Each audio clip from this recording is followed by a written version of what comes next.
আসসালামু আলাইকুম। আজকে আমরা ১৭ নম্বর অঙ্কটার সমাধান করব। ১৭ নম্বর অঙ্কটা বলছে যে দেখাও যে tan θ plus sec θ whole square equal 1 plus sin θ by 1 minus sin θ।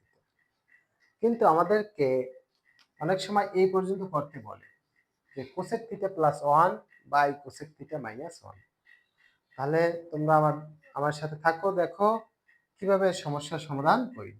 তাহলে এটাকে আমরা বাম পক্ষ হিসাবে আমরা করা শুরু করি যে tan θ হচ্ছে sin θ by cos θ plus sec θ হচ্ছে 1 বাই cos θ, এইটা হলো স্কয়ার। তাহলে এবার যোগ অঙ্কে করার ক্ষেত্রে লসাগু করতে হয়, যেহেতু হর এক অতএব সুতরাং লসাগু সেম। তাহলে উপরে লব যা আছে তার লিখে দিলে আমাদের অতি সহজ হয়ে যায়। তাহলে আমরা অবশ্যই এই ভগ্নাংশের যোগের ক্ষেত্রে তোমাদের একটা সমস্যা রয়েছে। শুরুতে আমার কি করতে হবে, এই যে হর দুইটার লসাগু করতে হবে।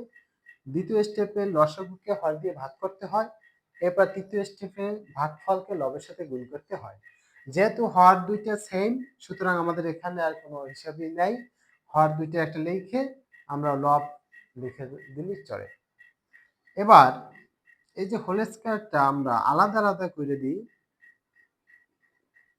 sin θ প্লাস 1 হোল স্কয়ার আর cos θ হোল স্কয়ার বা cos স্কয়ার θ। তাহলে cos স্কয়ার θ সমান আমরা কি জানি 1 মাইনাস sin স্কয়ার θ। তাহলে উপরেটা আমরা ঘুরিয়ে লিখে দিতে পারি 1 প্লাস sin θ হোল স্কয়ার।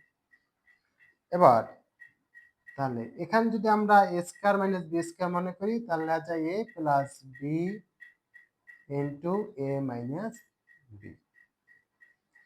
উপরে 1 প্লাস sin θ হোল স্কয়ার মানে আমরা উভয় দুইটা করে লিখে দিতে পারি 1 plus sin θ plus 1 plus sin θ। আবার হোল স্কয়ার হিসেবেও রাখা যায়।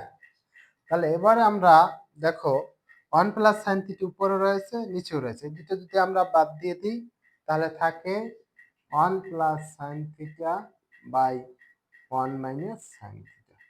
তাহলে বইয়ের যে পার্টটা ছিল সেটা আমাদের চলে আসছে। কিন্তু দেখা যায় পরীক্ষার ক্ষেত্রে এভাবে আরো আমাদের করতে হয়।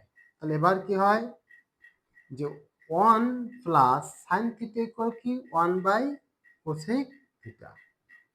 তাহলে আমরা উপরে এবং নিচে সাইনের পরিবর্তে 1 বাই cosec θ বসালাম। তাহলে আমাদের উপরে একটা যোগ অঙ্ক রয়েছে, অতি সহজে আমরা করতে পারি যে cosec আর 1 এর সাথে গুণ করলে কি হয় cosec θ প্লাস 1। ঠিক অনুরূপভাবে নিচে একইভাবে আমরা করতে পারি, সেক্ষেত্রে আমাদের চিহ্নটা কি হবে মাইনাস, কারণ এখানে আর হিসাবের কিছু নেই। এবার আমরা অতি সহজে যে জিনিসটা করতে পারি যে একটা ভগ্নাংশকে আরেকটা ভগ্নাংশ দিয়ে ভাগ। তাহলে ভাগ করার ক্ষেত্রে যদি আমরা লক্ষ্য করি দুইটি ভগ্নাংশের হর একই হয়, তাহলে আমরা লিখতে পারি লব বাই লব, অর্থাৎ প্রথম ভগ্নাংশের লব এরপর দ্বিতীয় ভগ্নাংশের লব এর ভাগফল, হর যদি সেম হয়। এখন তোমাদের প্রশ্ন হতে পারে যদি লব সেম হয় তাহলে দ্বিতীয় ভগ্নাংশের হর ভাগ প্রথম ভগ্নাংশের হর। তাহলে আমাদের কাঙ্ক্ষিত লক্ষ্য হচ্ছে আমরা পৌঁছে গেলাম। তাহলে এভাবে আশা রাখি খুব সহজেই বুঝতে পারছো তোমরা। পরবর্তী ভিডিও দেখার জন্য আমন্ত্রণ রইল এবং আমার ভিডিওগুলো তোমরা দেখবে, মন্তব্য করবে।